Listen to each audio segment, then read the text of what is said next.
What's up? Welcome back to South 10 Beer Reviews. I am Tyler. Thank you so much for stopping by. Today we've got another review. This one comes from Hot Butcher for the World. This is going to be Total Daylight in 3 dimensions. Really love the label on this one. It's got a lot of color, just really cool. It kind of reminds me of the old, what is it called? The zebra gum or whatever it is. Like it kind of, the color reminds me of that for whatever reason. But anyway, this is a Citra, Simcoe, Sabro, Galaxy, Nelson, double IPA, 8%. And for whatever, this canning, or the dating machine, or whatever it is on the canning line must have been malfunctioning because I can't read it. Anyway, excited to get into this one. Ton of big time hops in this one, so we'll see what it's got in store. We're using some proper glassware as well. Let's go ahead and get this thing, get it poured. This one is a hazy. Oh man, it's looking real hazy. Oh no. You know me. If you've been around the channel, you know that's just a normal occurrence for me. Alright, let's leave some space. And alright. So, appearance-wise, super hazy. Like it's that just super creamy. It almost looks like milky orange juice. It's got about a finger of off-white head. Sort of rocky around the top, but pretty tight bubbles. Maybe a little bit of lacing as well. So yeah, that's the appearance. Let me go ahead and shove our nose in it. Ooh, that smells crazy good. Also, I forgot to mention, this was sent to me from Hot Butcher, so I do want to say thank you to the kind people there for sending this out. Thank you so much. Let's go ahead and get another whiff. Man. It's got some sweet, sweet fruit going on. It's just kind of a medley of fruit. I mean, it's got everything. Orange, pineapple, peach.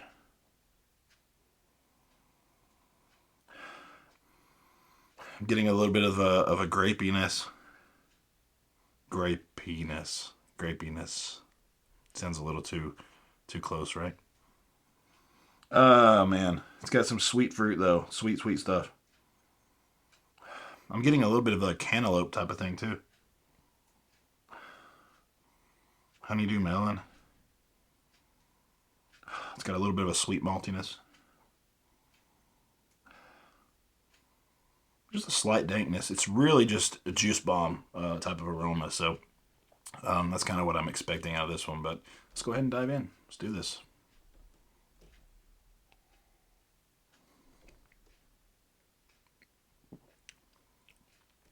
It's pretty good.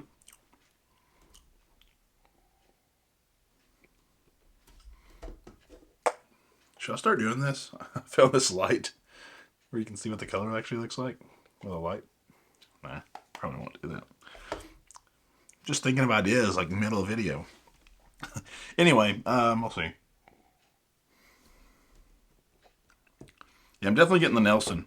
It's got that white grape, like almost fleshiness. It's got some vinous, like dank qualities to it, like earthiness. But it still has a good quality amount of orange, pineapple, that honeydew melon, that cantaloupe, that peachiness. It all comes through on the palate there, just as it did on the nose.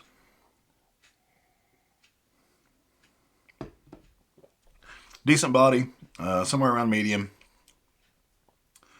It's got a sweetness to it. It's got a malt sweetness. Kind of drives through from front to back. It sits on the back of the tongue a little bit. It's got a little bit of that earthy, bitter type of thing sitting on the back of the tongue before it fades out. It's almost got a little bit of a stingy type of feel on the tongue.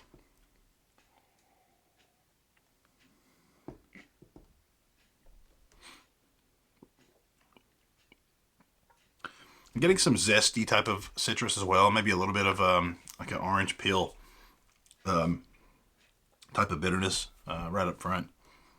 But yeah, it's got a really nice juiciness to it. I think that sweetness in the malt definitely helps with those hops.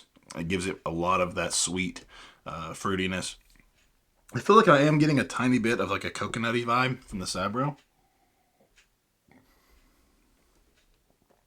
Like, it's got a little bit of that pina colada vibe. It's a really kind of a cool combo of hops, though. With Nelson and Sabro, those are both pretty distinct, in my opinion. I think it said Simcoe as well. You know, with the Nelson being that grapiness, that earthiness there as well. And then your Sabro, you know, it's known for that pina colada type vibe. And I feel like those two are imparting a pretty decent amount of flavor to this one.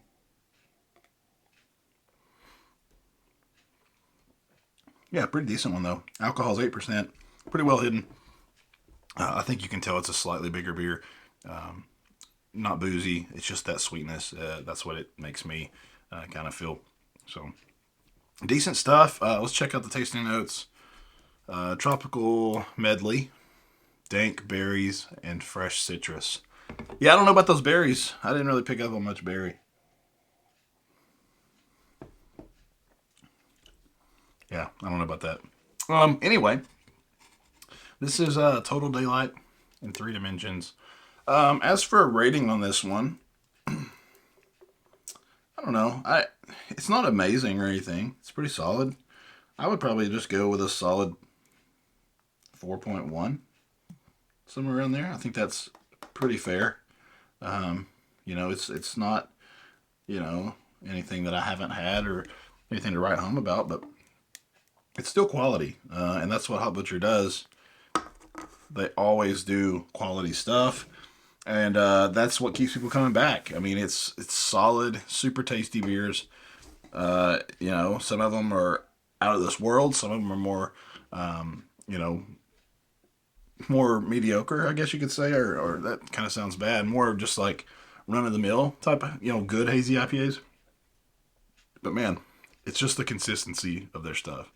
You're not going to have anything bad, in my opinion. So, yeah, 4.1 from me. So I want to say thank you again to Hop Butcher for sending this my way. Really killer stuff. I can't wait to get into the rest of the stuff you sent, because you guys are just amazing. I love everything you do. And yeah, I think that does it. If you like the video, leave a comment, subscribe, and like this video, and we will see you next time. Cheers.